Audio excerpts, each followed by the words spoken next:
জমিনের সবচেয়ে শ্রেষ্ঠ মানুষ যারা ফজর আর এশার নামাজ জামাতে আদায় করে, এরা নিঃসন্দেহে মুনাফিক না, আলহামদুলিল্লাহ। কারণ আল্লাহ নবী বলেছেন, বলেন সাল্লাল্লাহু আলাইহি ওয়াসাল্লাম, মুনাফিকদের উপরে সবচেয়ে ভারী নামাজ হচ্ছে দুইটা। কয়টা? এক হচ্ছে ফজর, আর একটা কি? এশা। তো 5 ওয়াক্ত নামাজ গুরুত্ব দিব, সবচেয়ে বেশি গুরুত্ব দিবেন কিসে? ফজর এবং এশা। যে কোনো পাপ হয়ে যাক, আপনি পড়ে যান আবার উঠে দাঁড়ান, আবার পড়ে যান আবার উঠে দাঁড়ান, পাপ হচ্ছে হোক, হতাশ হবেন না। আপনি হয়তো নেশা ছাড়তে পারছেন না, এফেক্ট ছাড়তে পারছেন না, সুদ ছাড়তে পারছেন না, নামাজে ধরে থাকেন, নামাজ লেগে থাকেন, নামাজটাকে শক্ত করে ধরে থাকেন, ইনশাআল্লাহ দেখবেন নামাজ আপনার সমস্ত পাপ থেকে আপনাকে বাইরে নিয়ে আসছে। কালকে জুমার দিন একটা সূরা পড়তে হয়, সূরাটার নাম কি? সূরা কাহাফ। জুমার দিনে তেলাওয়াত করলে এক জুমা থেকে আরেক জুমা পর্যন্ত আপনার এই যে হায়াত, এটা ঈমানের নূর দিয়ে আল্লাহ ভরে দিবেন ইনশাআল্লাহ। আর এই সূরা কাহাফ আপনাকে দাজ্জাল থেকে বাঁচাবে। কার থেকে বাঁচাবে? সূরা কাহাফের সাথে আল্লাহ রাসূল দাজ্জালকে সম্পৃক্ত করেছেন। সূরা কাহাফ ছাড়া অন্য কোনো সূরার কথা বলা হয়নি। সূরা কাহাফ আপনাকে দাজ্জাল থেকে বাঁচাবে ইনশাআল্লাহ।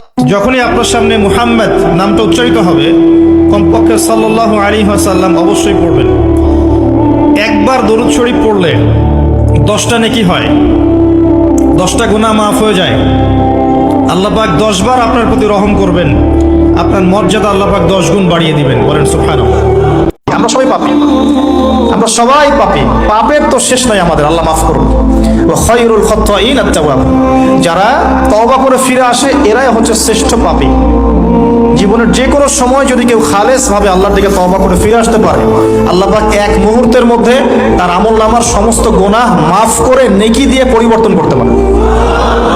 ওজুর পানি মুছে ফেলবেন। রাসূল সাল্লাল্লাহু আলাইহি ওয়াসাল্লাম যখন ওযু করতেন, ওনার গায়ের পানিগুলো সাহাবায়ে কেরাম নিয়ে মুখে, হাতে, সারা শরীরে ঢেলে দিতেন। আর রাসূল সাল্লাল্লাহু আলাইহি ওয়াসাল্লাম মুছতেন না, কারণ যতক্ষণ থাকে ততক্ষণ গুনাহ ঝরে। শেষ ফোঁটাটা যখন পড়ে যায়, রাসূল বলছেন, মুসলিম শরীফের বর্ণনা, শেষ গুনাহটা পানির সাথে ঝরে যায়।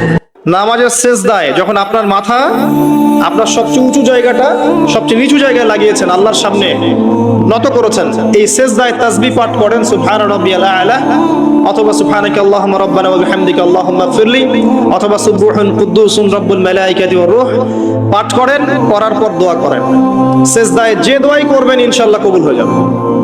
সেজদায় যে দোয়াই করবেন ইনশাআল্লাহ কবুল হয়ে যাবে। বলেন সুবহানাল্লাহ। আস্তাগফিরুল্লাহ, আস্তাগফিরুল্লাহ, আস্তাগফিরুল্লাহ। হাঁটছি, চলছি, ড্রাইভিং করছি, বাস স্টেশনে অপেক্ষা করছি, ফিলিং স্টেশনে ফুয়েল নিচ্ছি, পড়বো আস্তাগফিরুল্লাহ। কি পড়বো? আস্তাগফিরুল্লাহ। যারা সব সময় আস্তাগফিরুল্লাহ পড়ে তাদের রিজিকের কোনো টেনশন হয় না, রিজিক নিয়ে তাদের আর কোনো চিন্তা থাকে না। বিসমিল্লাহির রহমানির রহিম। লিইলাফি কুরাইশ إيلافهم رحلة الشتاء والصيف فليعبدوا رب هذا البيت الذي أطعمهم من جوع وآمنهم من خوف। যত বেশি দরুদ পড়বেন আপনার টেনশন তত কমে যাবে। ফজিলত শোনেন, যত বেশি দরুদ পড়বেন আপনার টেনশন, দুশ্চিন্তা তত কমে যাবে। যত বেশি দরুদ পড়বেন আল্লাহ তত রহম করবে আপনাকে, আপনার গুনাহ তত মাফ হবে, আপনার নেকির পাল্লা তত ভারী হবে, এবং মুহাম্মদ সাল্লাল্লাহু আলাইহি ওয়াসাল্লামের সুন্নতের উপর আমল করা আপনার জন্য সহজ হবে। সবচেয়ে বড় কথা, কিয়ামতের দিন আপনার পক্ষে নবী সাল্লাল্লাহু আলাইহি ওয়াসাল্লাম স্বয়ং সুপারিশ করবেন ইনশাআল্লাহ, যদি আপনি বেশি বেশি দরুদ পড়তে পারেন। কমপক্ষে সকালে 10 বার এবং সন্ধ্যায় 10 বার পড়বেন। আর সূরা বাকারার শেষের 3টা আয়াত কেন পড়বেন? কারণ নবী সাল্লাল্লাহু আলাইহি ওয়াসাল্লাম বলেছেন, রাতের বেলা সূরা বাকারার 3টা আয়াত যে ব্যক্তি পড়বে, সারা রাত যদি আপনি নফল নামাজ পড়তেন যে নেকি হতো, এই 3 আয়াত পড়ার মাধ্যমে সেই নেকি হয়ে যাবে ইনশাআল্লাহ।